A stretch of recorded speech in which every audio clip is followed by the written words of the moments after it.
আসসালামু আলাইকুম ভিউয়ার্স, আশা করি সকলেই ভালো আছেন। আজকে আপনাদের মাঝে হাজির হলাম টক ঝাল ফুচকার রেসিপি নিয়ে।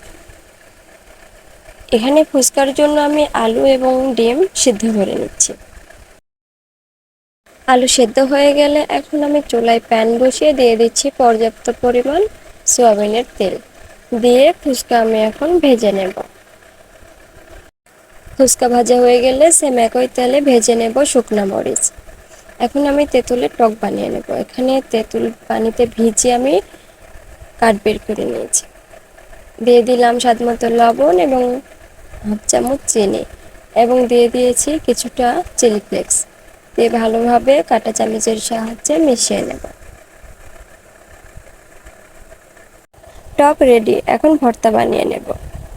দিয়ে দিলাম স্বাদমতো লবণ, শুকনা মরিচ এবং পেঁয়াজ কুচি দিয়ে মেখে এখন দিয়ে দিচ্ছি সরিষার তেল। এখন আলু দিয়ে ভালোভাবে ভর্তা বানিয়ে নেব। আজকে কোনো রকম চটপটি ডাল ছাড়াই আলু ভর্তা দিয়ে ফুচকার রেসিপি হচ্ছে। সবার বাসায় সব সময় সব মশলা বা সবকিছু থাকে না, তাই যখন খেতে মন চাইবে সিম্পল ভাবে এভাবে বানিয়ে খেতে পারেন। এখন ফুচকাগুলো আমি সাজিয়ে নিচ্ছি। ফুচকা নিয়ে দিয়ে দিচ্ছি আলুর ভর্তা,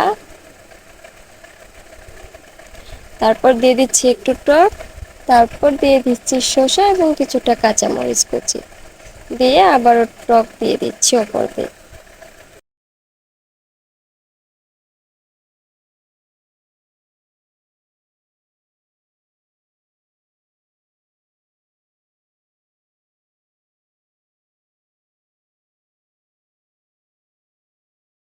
হয়ে গেল ঝটপট ফুচকা। এটা যে কতটা মজার হয়েছিল কি বলবো। রেসিপি ভালো লাগলে অবশ্যই লাইক কমেন্ট শেয়ার করবেন এবং সাবস্ক্রাইব করে আমার চ্যানেলের পাশে থাকবেন।